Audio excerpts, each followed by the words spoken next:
She stood at the grand, towering gates of the mansion, a place so massive it didn't feel like a home, more like a palace carved out of someone's ego.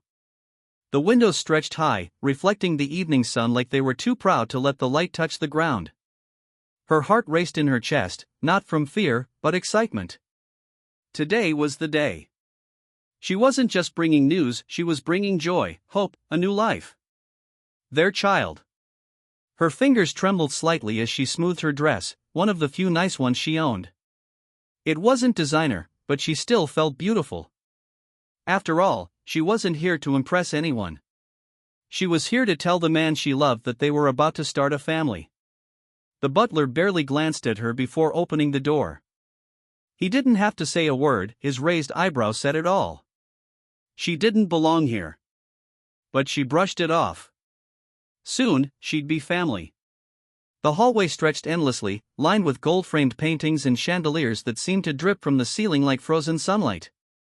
Her shoes barely made a sound on the polished marble floor, though each step felt heavier than the last. Finally, she saw him, the man she loved, her fiancé, standing by the grand staircase. Relief washed over her. His smile was faint but still familiar, and for a moment, everything felt okay. Then, she appeared. His mother, dressed in a silk gown that probably cost more than her entire apartment, walked in like she owned the air itself. Her eyes flicked over her like she was something unfortunate the wind blew in. "You," the woman's voice cut through the room, smooth and venomous. "Why are you here?" Her throat tightened, but she smiled anyway. I came to tell you both something wonderful." She reached for her fiancé's hand, but he didn't move. Her stomach sank. "I'm pregnant." Her voice was soft, hopeful. The words hung in the air, waiting for warmth, for joy to meet them. Instead, his mother laughed. A sharp, cruel laugh that echoed through the giant room. "Oh, isn't that convenient," she sneered. "A poor little girl from nowhere, suddenly carrying my son's heir." She stepped closer, her perfume thick and suffocating. "You think this will trap him? Trap us? You think you'll become part of this family now?" Her heart hammered. "No. It's not like that. We love each other." Love?" The woman's voice dripped with mockery. "Please. Girls like you don't love. They hunt." You saw a wealthy man and thought, why not secure the deal with a baby? She leaned in closer. "Let me make this clear. You'll never be a part of this family. You and your mistake." She turned to her son. "Tell her."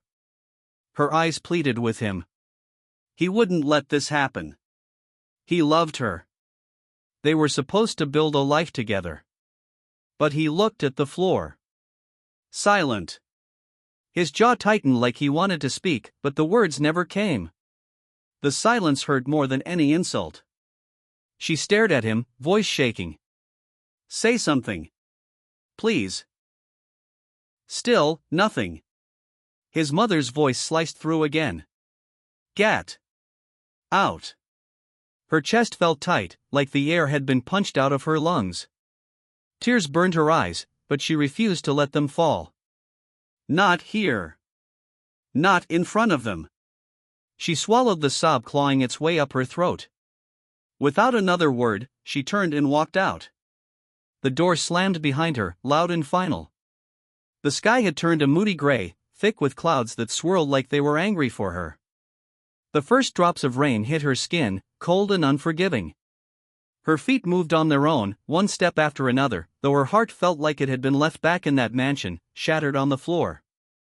The wind picked up, tangling her hair, smearing tears with raindrops. Somewhere deep in her mind, a bitter thought bloomed, even the weather knows how this feels. Her dress, the one she'd carefully picked, clung to her in the rain, heavy and cold. Her shoes squelched in puddles. She didn't care. And yet, under the pain, something flickered, a spark. It wasn't fair. None of it. But she wasn't just walking away from him. She was walking toward something else. A new life. One where her worth wasn't decided by a man's silence or a rich woman's scorn. They thought they threw her away. They didn't know they set her free. The bus jolted to a stop, hissing like it, too, was tired of the journey. She stared out the window, her hometown sprawling ahead. It wasn't much: small streets, flickering streetlights, buildings worn down by time and weather. It wasn't glamorous. It wasn't a mansion. But it was home. Her reflection stared back at her in the window, barely recognizable. The girl who left this place was full of dreams and hope. The woman returning was broken, her heart cracked wide open. But deep down, something still flickered, a tiny ember that refused to go out. She stepped off the bus, her soaked dress clinging to her like a reminder of everything she lost. People turned to look, some in pity, some in curiosity. Whispers followed her. "Isn't that her? Wasn't she supposed to marry that rich guy? Did you hear? He left her. Threw her out like nothing. Pregnant too, what's she gonna do now?" Their words stung, but she kept walking. She wasn't going to cry, not here, not now. She reached her childhood home, a small, worn-down house with peeling paint and a crooked mailbox. It looked smaller than she remembered. Her mother opened the door, eyes wide with surprise, and then, without a word, pulled her into a tight, warm hug. The tears she'd held back finally broke free. Days blurred into weeks. The world didn't stop for her heartbreak. Bills still came. The baby still grew. And life, merciless as ever, moved on. She woke up early every morning, the sun barely stretching over the horizon. She stared at the ceiling, wondering if this was it, if this was all her life would be now. A single mother, pitted and forgotten. The thought gnawed at her. But every time she felt like giving up, she placed her hand on her belly and felt a soft flutter. A reminder. She wasn't fighting for herself anymore. She took the first job she could find, a waitress at a small cafe on the corner of town. It wasn't glamorous. The uniform was too tight, the pay was barely enough, and the customers were more generous with their complaints than their tips. One man snapped his fingers at her when his coffee wasn't hot enough. "Hey, sweetheart, this isn't rocket science. Just bring the cup while it's still steaming." She bit her tongue, smiled, and walked away, not because she wanted to, but because she had to.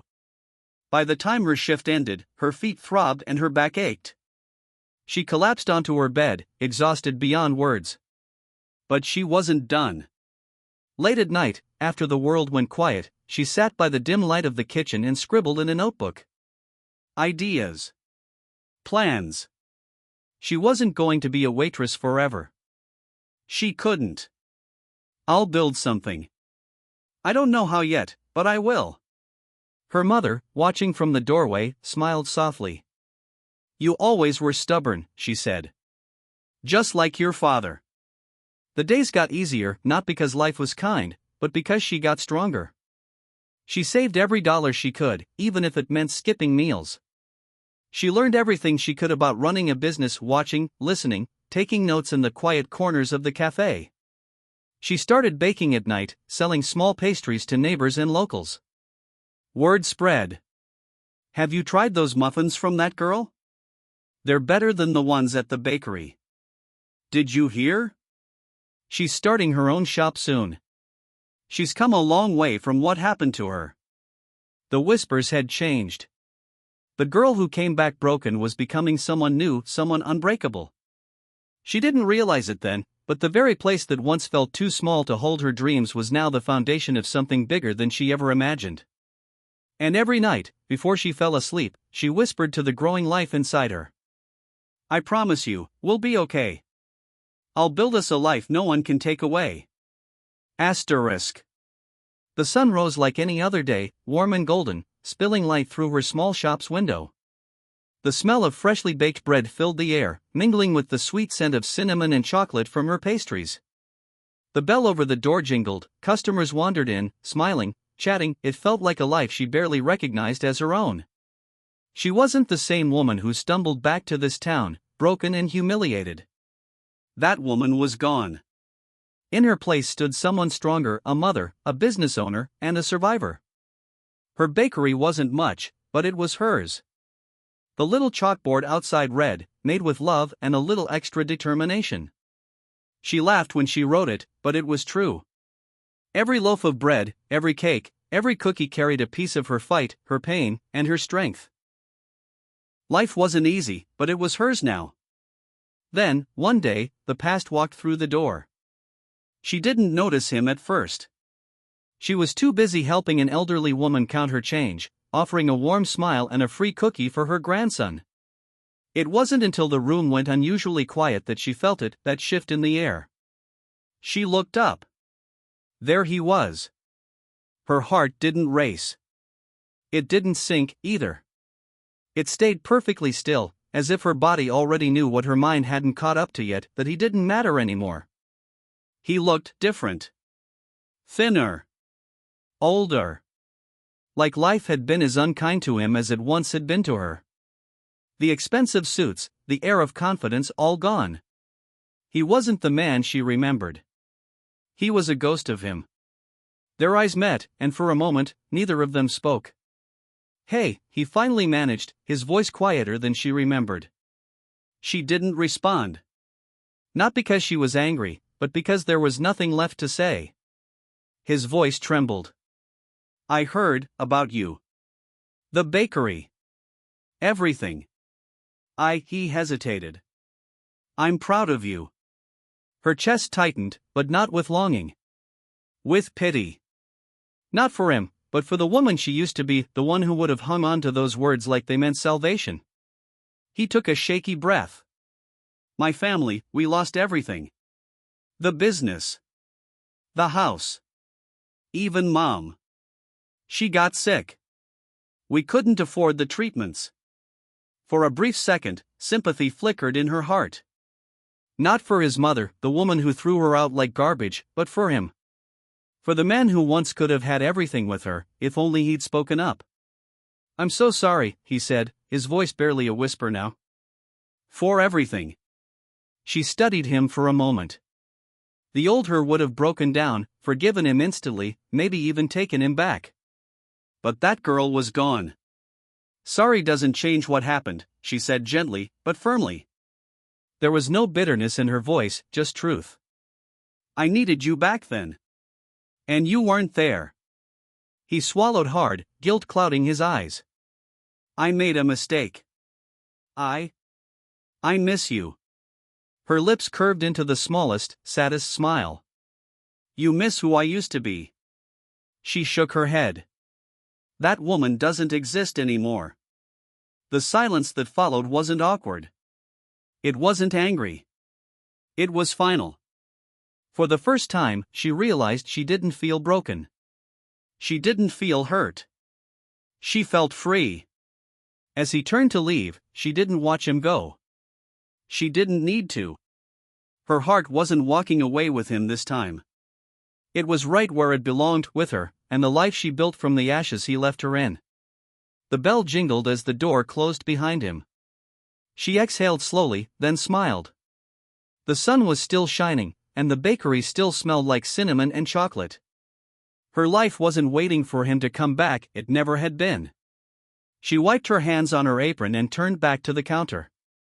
"Next customer, please," she called, her voice warm and bright, as if the past had never walked in at all.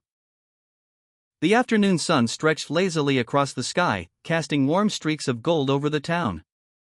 Her bakery bustled with life, the smell of fresh bread and sweet pastries filled the air, wrapping around her like an old friend. Laughter rang from the corner where two kids giggled over a cookie bigger than their hands. A couple sat by the window, sharing a slice of cake and a quiet moment together. Regulars waved and smiled as they walked in, calling her by name. This wasn't just her shop anymore, it was part of the town. Part of her. She wiped flour from her hands, watching the scene unfold with a quiet sort of pride. It wasn't the life she once dreamed of, standing in a mansion beside the man she loved. It was better. It was hers. The bell above the door jingled again, but this time, it wasn't a customer. It was him. Again. Only this time, he wasn't alone. His mother stood beside him. The woman who once looked down at her from marble staircases and silk gowns now looked smaller, older, and tired. Her once perfectly styled hair was dull, her expensive jewelry was gone. She didn't wear luxury anymore. She wore regret. The room seemed to hold its breath. Even the children stopped giggling. His mother stepped forward, her voice softer than she ever thought possible. I came to apologize. For a moment, the world froze. She blinked, almost certain she misheard.